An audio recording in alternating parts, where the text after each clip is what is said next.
नमस्कार, स्वागत है आपका सुबह 9 बजे के समाचारों में। मैं हूं दीपक डोभाल। एक नजर इस वक्त की सुर्खियों पर। जम्मू कश्मीर के राज्यपाल ने पीडीपी और बीजेपी को दिया बातचीत का बुलावा, सरकार बनाने की संभावनाएं तलाशने की कवायद।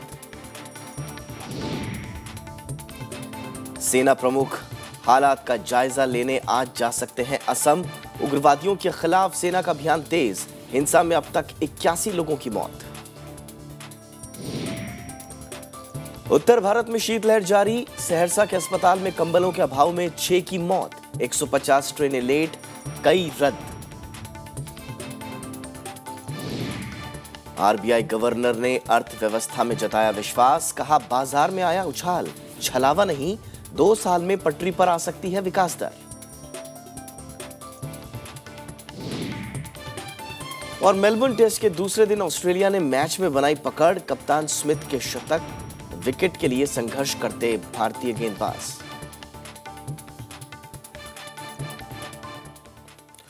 तो जम्मू कश्मीर में नई सरकार के गठन की संभावनाएं तलाशने के लिए राज्यपाल एनएन वोहरा ने सबसे बड़ी पार्टी पीडीपी और दूसरे नंबर पर रही बीजेपी को बातचीत के लिए बुलाया है।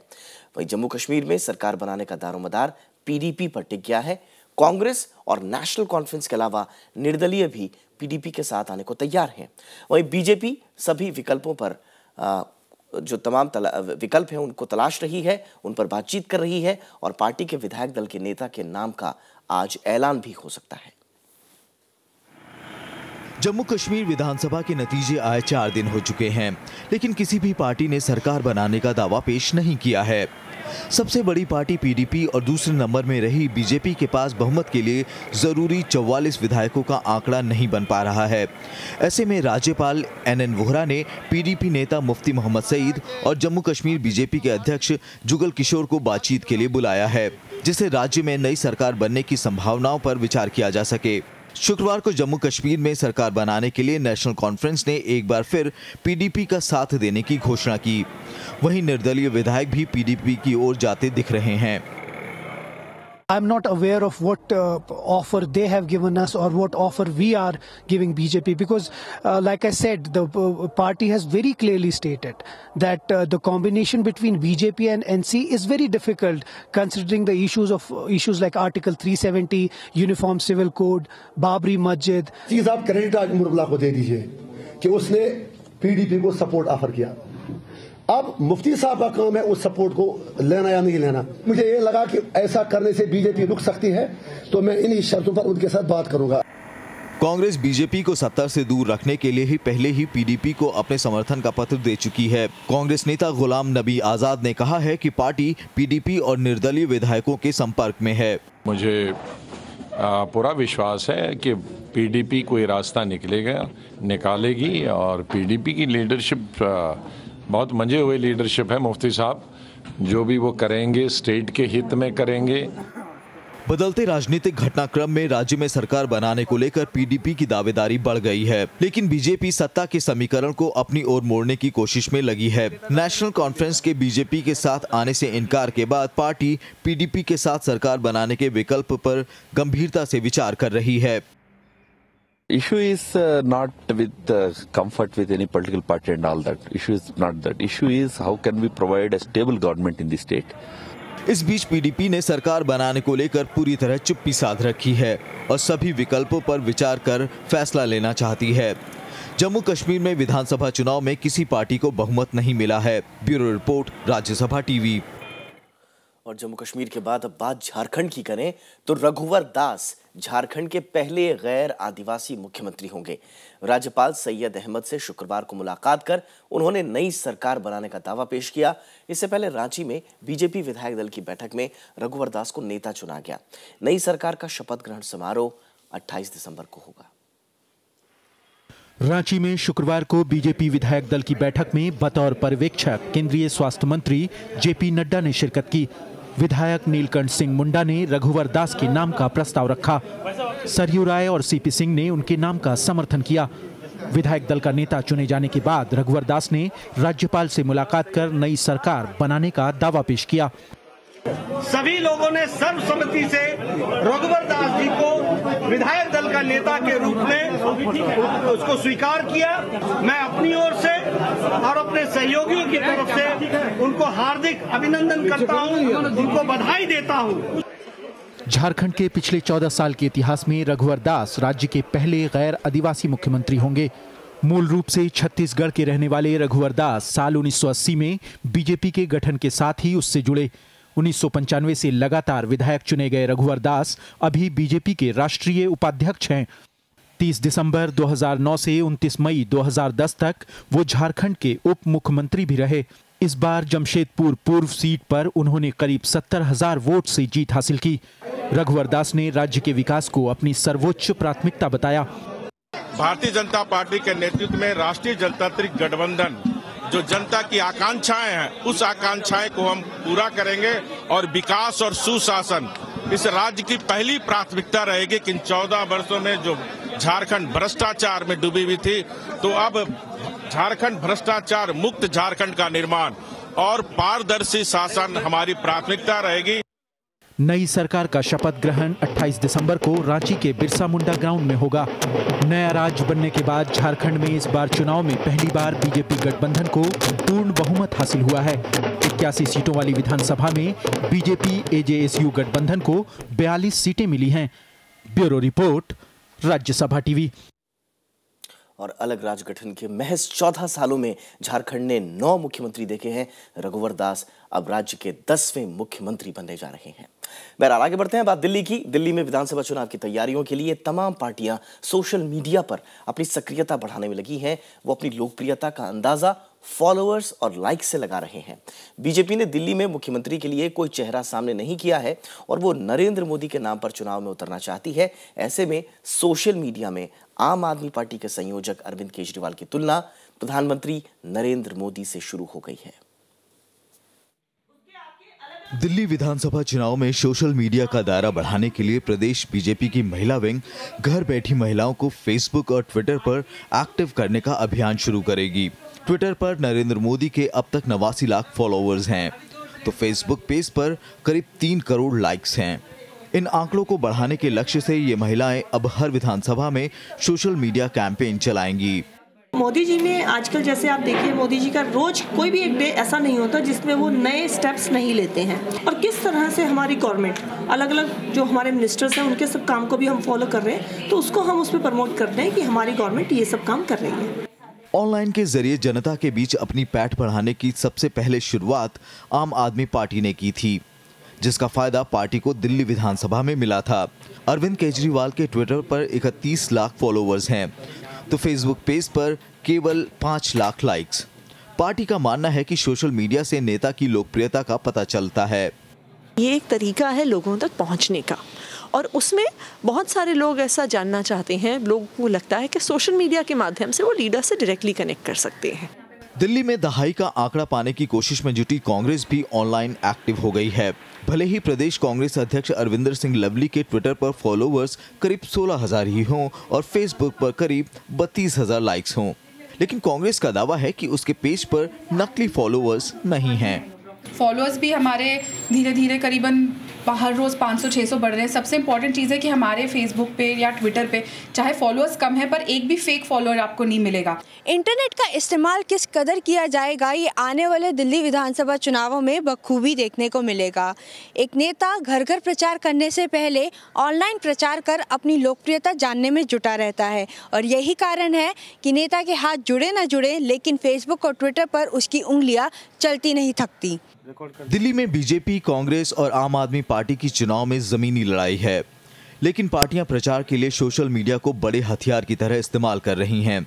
नेता भी ये बखूबी जान चुके हैं कि 21वीं सदी में चुनाव के रंग और प्रचार के ढंग बदल चुके हैं और चुनाव में जनता के घर घर पहुंचने का सबसे असरदार जरिया मोबाइल और इंटरनेट है। दिल्ली से अनु दीवान के साथ ब्यूरो रिपोर्ट, राज्यसभा टीवी। और राष्ट्रपति प्रणब मुखर्जी ने शुक्रवार को बीमा क्षेत्र में एफडीआई की सीमा 26 से बढ़ाकर 49% करने से जुड़े अध्यादेश को मंजूरी दे दी है। साथ ही कोयला ब्लॉक नीलामी से जुड़े अध्यादेश पर भी दस्तखत कर दिए। इसके साथ ही बीमा क्षेत्र में अतिरिक्त विदेशी निवेश लाने और रद्द कोयला खानों को फिर से आवंटित करने का रास्ता साफ हो गया। संसद का शीतकालीन सत्र खत्म होने के अगले दिन 24 दिसंबर को कैबिनेट ने बीमा क्षेत्र पर अध्यादेश लाने और कोयला अध्यादेश को फिर से जारी करने को मंजूरी दी थी, क्योंकि बीते शीतकालीन सत्र के दौरान संसद में जबरन धर्मांतरण समेत कई मुद्दों पर गतिरोध की वजह से इन विधेयकों पर चर्चा नहीं कराई जा सकी। और प्रधानमंत्री ने भले ही रेलवे के निजीकरण से इनकार किया हो, लेकिन बीते दिनों रेल मंत्रालय में लिए गए फैसलों से रेल यूनियन पसोपेश में है।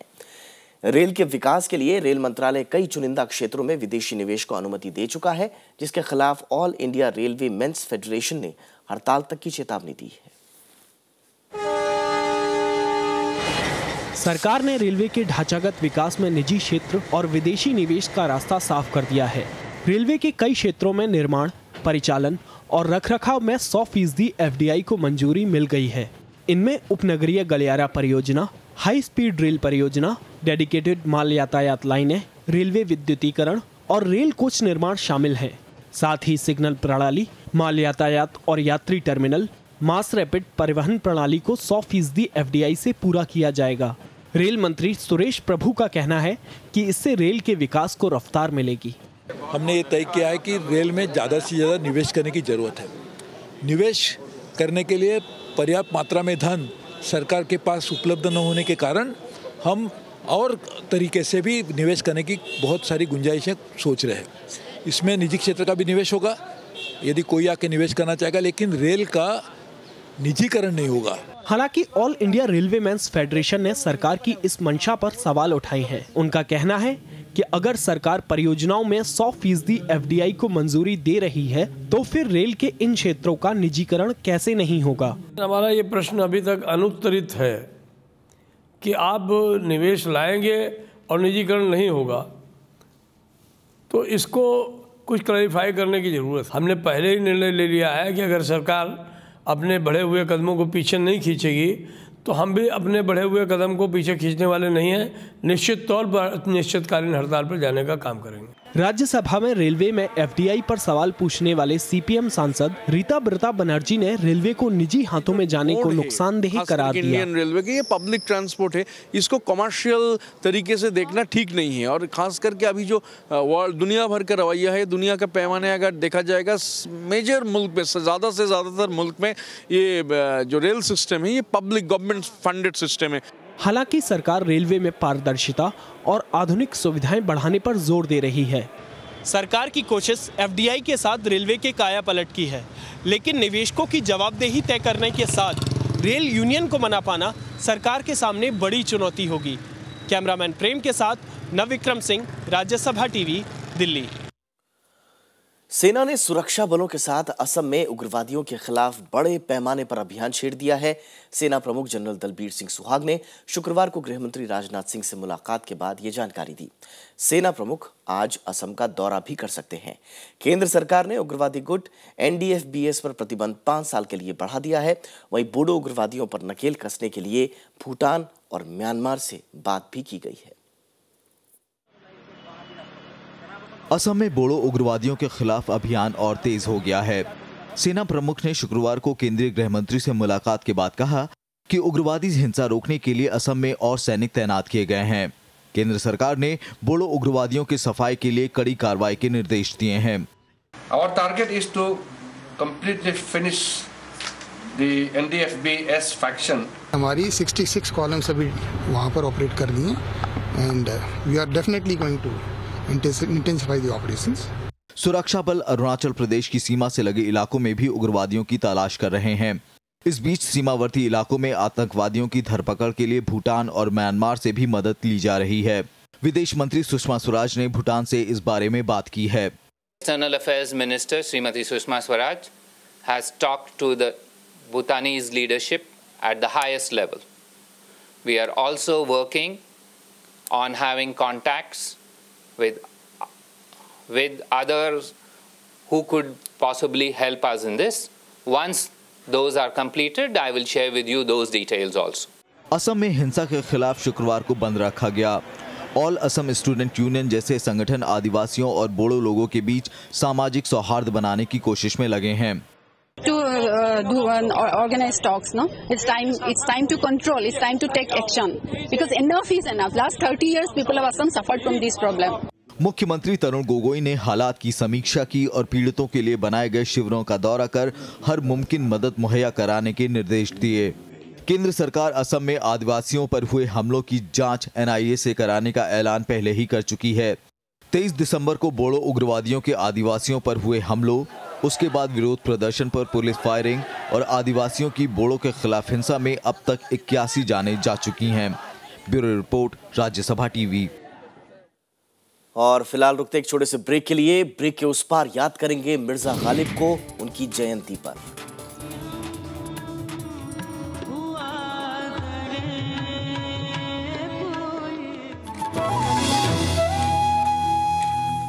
ब्रेक के बाद आपका स्वागत है। पूरे उत्तर भारत में शीतलहर और घने कोहरे के कारण सामान्य जनजीवन प्रभावित हुआ है। बिहार के सहरसा में एक सरकारी अस्पताल में कंबल ना मिलने के कारण 4 बच्चों समेत 6 लोगों की मौत हो गई। हरियाणा में भी ठंड से 2 लोगों की जान चली गई। घने कोहरे के कारण करीब 150 रेलगाड़ियां रद्द कर दी गई हैं या फिर वो देरी से चल रही हैं। सड़क और हवाई यातायात भी बुरी तरह से प्रभावित हुआ है। राजधानी में न्यूनतम तापमान 6.3 डिग्री तो राजस्थान के पिलानी में पारा 1.3 डिग्री दर्ज किया गया। ठंड अब जानलेवा साबित हो रही है। उत्तर प्रदेश में ठंड और इससे जुड़ी घटनाओं में बीते 24 घंटों में 9 लोगों की मौत हो गई। हरियाणा में ठंड से 2 लोगों की मौत हो गई। सबसे दर्दनाक हादसा बिहार के सहरसा से सामने आया, जिसमें एक सरकारी अस्पताल में बिना कंबल के 4 बच्चों समेत 6 लोगों की मौत हो गई। देखिए, हम लोगों ने अलाव की व्यवस्था करवाई है। हर एक प्रखंड में अलाव की व्यवस्था अंचल अधिकारी के द्वारा किया जा रहा है। अभी जो आपने सूचना दी है, मैंने अनुमंडल पदाधिकारी सदर को भेजा है कि स्थिति की जांच करके हमको एक रिपोर्ट दें। दिल्ली और NCR में आज सुबह कोहरे से हल्की राहत मिली, लेकिन राजस्थान, हरियाणा और पंजाब में अब भी कोहरे और शीतलहर का कहर जारी है।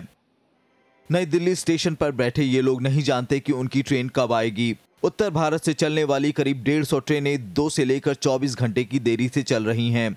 कई ट्रेनों को तो रद्द भी कर दिया गया है। मौसम विभाग के मुताबिक अगले 2-3 दिनों में उत्तर भारत के ज्यादातर इलाकों में घने कोहरे और शीतलहर से राहत मिलने की उम्मीद नहीं है। Bureau report, Rajya Sabha TV.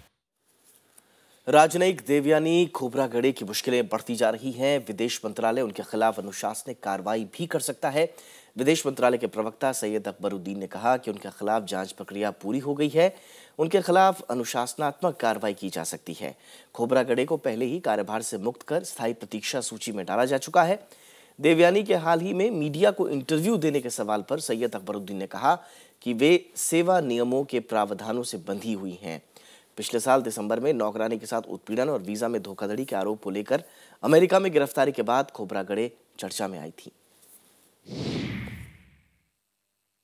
Disciplinary action related to her, that has been completed.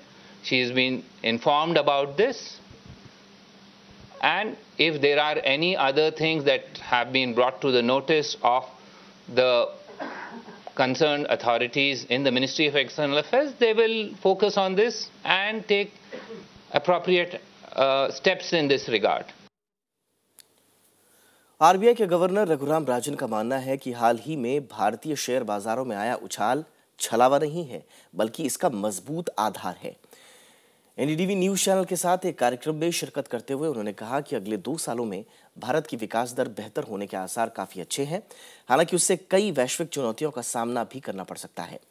रुपए के बारे में उन्होंने कहा कि वो भारतीय मुद्रा का कोई मूल्य तय करने के पक्ष में नहीं है, लेकिन इसमें आ रहे तेज उतार चढ़ाव को रोकना वो जरूर चाहेंगे। ब्याज दरों के बारे में उनका कहना था कि इसमें कटौती के लिए अभी इंतजार किया जा सकता है और रिजर्व बैंक ने कटौती न करके कोई देरी नहीं की है। माइक्रोसॉफ्ट भारत में बड़े पैमाने पर निवेश करने का इच्छुक है। शुक्रवार को माइक्रोसॉफ्ट के प्रमुख सत्या नडेला ने प्रधानमंत्री नरेंद्र मोदी से मुलाकात के दौरान डिजिटल इंडिया की पहल को भी समर्थन देने की बात कही। माइक्रोसॉफ्ट के प्रमुख सत्या नडेला ने शुक्रवार को प्रधानमंत्री नरेंद्र मोदी और दूरसंचार मंत्री रविशंकर प्रसाद से मुलाकात की। इस मौके पर सरकार ने डिजिटल इंफ्रास्ट्रक्चर की सुरक्षा, आधुनिकीकरण समेत कई मुद्दों पर विचार किया। I have suggested to him that we are keen if he has certain concrete suggestions to give for further improvement of Digital India concept. We are quite willing to accept. We have talked about the concept of other products which are going to launch in India. प्रधानमंत्री के साथ मुलाकात के दौरान सत्य नडेला ने भारत में निवेश बढ़ाने की बात कही। And so I'm looking forward to being part of both your Digital India and Make in India. We are making huge investments with our data center in particular, which we think can empower organizations in this country to be world class. Microsoft अगले साल के आखिर तक commercial और cloud service शुरू करने की तैयारी में है। ऐसे में कंपनी भारत में बाजार की संभावनाओं में लगी है। Bureau report, Rajya Sabha TV. और क्रिसमस की छुट्टियों के बाद खुले अमेरिकी शेयर बाजार ने तेज छलांग लगाई है। इसने 3 सालों की दूसरी सबसे बड़ी उछाल दर्ज की। ब्याज दरों को बढ़ाने में धीमी गति से चलने के फेडरल रिजर्व के संकेतों से बाजार में उत्साह दिखा। पिछले एक सप्ताह से डाउ जोन्स लगातार तेजी दिखा रहा है। शुक्रवार को ये 1995 के बाद अपने उच्चतम स्तर पर बंद हुआ। इससे पहले कच्चे तेल की कीमतों में गिरावट के चलते बाजार भी तेजी से फिसला था। पाकिस्तान ने एक संघीय आतंक निरोधी बल का गठन किया है। ये आतंकियों के खिलाफ त्वरित कार्रवाई करेगा। शुक्रवार को आतंक के खिलाफ जारी मुहिम में 100 से ज्यादा लोगों को हिरासत में लिया गया। दूसरी तरफ उत्तरी वजीरिस्तान में सेना की कार्रवाई में 23 आतंकी मारे गए हैं। खबर है कि जमरूद में हुए एक हमले में पेशावर स्कूल हमले का मास्टरमाइंड भी मारा गया है। पेशावर हमले के बाद पाकिस्तान आतंकवाद के खिलाफ मुहिम छेड़े हुए है। पाक सरकार ने कई दौर की सभी राजनीतिक दलों की बैठकों के बाद संघीय आतंक निरोधी बल का गठन किया। ये बल आतंकियों से जुड़े सभी मामलों की सूचना की एक केंद्रीय इकाई होगा। साथ ही ये बल आतंकियों को धन मुहैया कराने वालों के खिलाफ भी कार्रवाई करेगा। इस बल की अगुवाई सभी दलों को मिलकर बनाया गया एक पैनल करेगा। सरकार ने पाकिस्तान स्टेट बैंक को संदिग्ध लेन देन पर कड़ी निगरानी रखने के निर्देश दिए हैं। लगातार जारी छापों के बाद सुरक्षा बलों ने शुक्रवार को भी 100 से ज्यादा लोगों को हिरासत में लिया। इन सभी पर प्रतिबंधित संगठनों से संबंध रखने और उनकी मदद करने का आरोप है। अभी तक करीब 1000 लोगों को गिरफ्तार किया गया है और पाकिस्तानी गृह मंत्रालय के मुताबिक ये संख्या 7000 तक पहुंच सकती है। सबसे ज्यादा गिरफ्तारियां खैबर पख्तून इलाके से हुई हैं। सीमाई इलाकों में कई धार्मिक आयोजनों पर भी रोक लगाई गई है। उत्तरी वजीरिस्तान इलाके में 23 आतंकवादियों के मारे जाने की भी खबर है कि खैबर के जमरूद इलाके में सेना की एक कार्रवाई में पेशावर हमले का मास्टरमाइंड सद्दाम भी मारा गया है। पाकिस्तानी सेना इस इलाके में लंबे समय से मुहिम छेड़े हुए है, जिसके तहत कल सेना ने कई ठिकानों पर हवाई हमले किए। Bureau report, Rajya Sabha TV. पूर्व सोवियत नेता मिखाइल गार्बोचोव ने अमेरिकी राष्ट्रपति बराक ओबामा और रूसी राष्ट्रपति व्लादिमीर पुतिन से अपील की है कि वे दोनों यूक्रेन के मुद्दे पर बातचीत की मेज पर आएं। उन्होंने कहा कि यूक्रेन को लेकर सभी चिंतित हैं और इसका असर रूसी अर्थव्यवस्था पर भी पड़ रहा है। उन्होंने दोनों देशों के राष्ट्रपतियों को एक खुला पत्र लिखकर ये अपील की है। Если кто читал мое письмо открытое Путину и Обаме, я просил их, надо им встретиться и серьезно сесть, сколько нужно, день. और चीन के जिंगयांग में स्नो कल्चरल टूरिज्म फेस्टिवल मनाया जा रहा है। गुरुवार को शुरू हुए इस आयोजन को चीन और कजाकिस्तान मिलकर आयोजित कर रहे हैं। फेस्टिवल में बर्फ से बनाई गई कलाकृतियों को प्रदर्शित किया जा रहा है, जिनमें बर्फ से बने ड्रैगन, ऊंट, रेलगाड़ी पर्यटकों का ध्यान खींच रहे हैं। इस आयोजन का मकसद होरगोस शहर में पर्यटन को बढ़ावा देना है।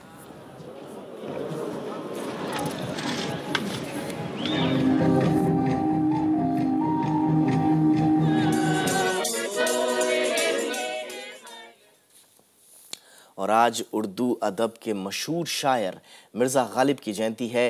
गालिब साहब का शुमार उन शायरों में होता है जिन्होंने गज़ल को एक अलग ही मुकाम पर पहुंचाया, जहां गज़ल सिर्फ महबूब की तारीफ न रहकर खुदा से सीधे गुफ्तगू का जरिया बन गई। आइए आज सुनते हैं मिर्ज़ा गालिब की चंद गज़लें संगीत की कद्दावर आवाज़ों में। इब्ने मरियम हुआ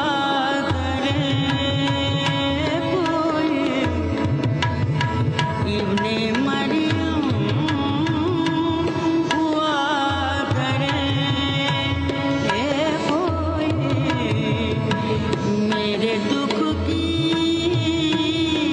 दवा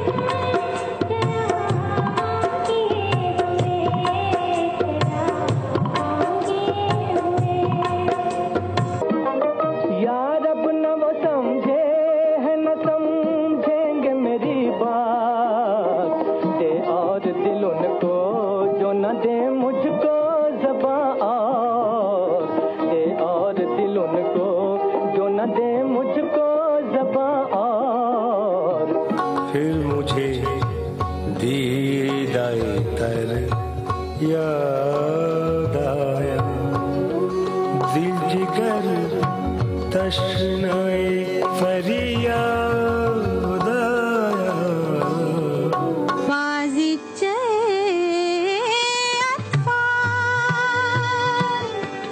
है दुनिया मेरे आगे होता है शब रोज तमाशा मेरे आगे कभी नेकी भी उसके जी में गला जाए है मुझसे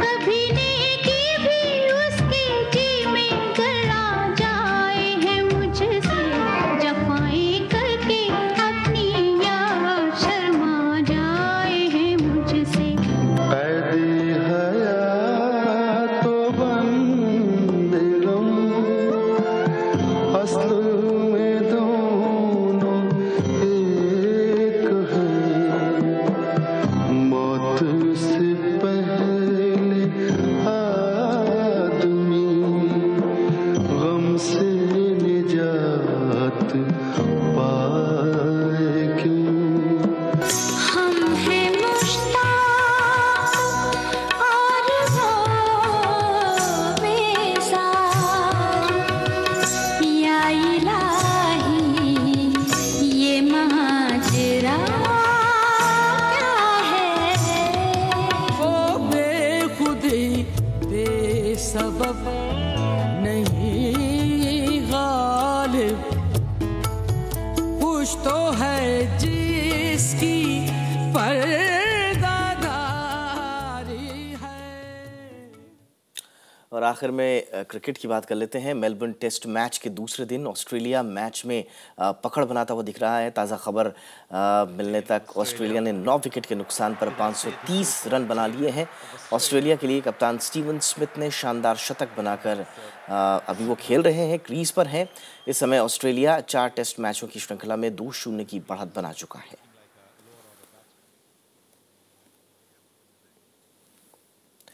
और इसी के साथ इस बुलेटिन में इतना ही, लेकिन चलते चलते हेडलाइंस पर एक बार फिर से नजर।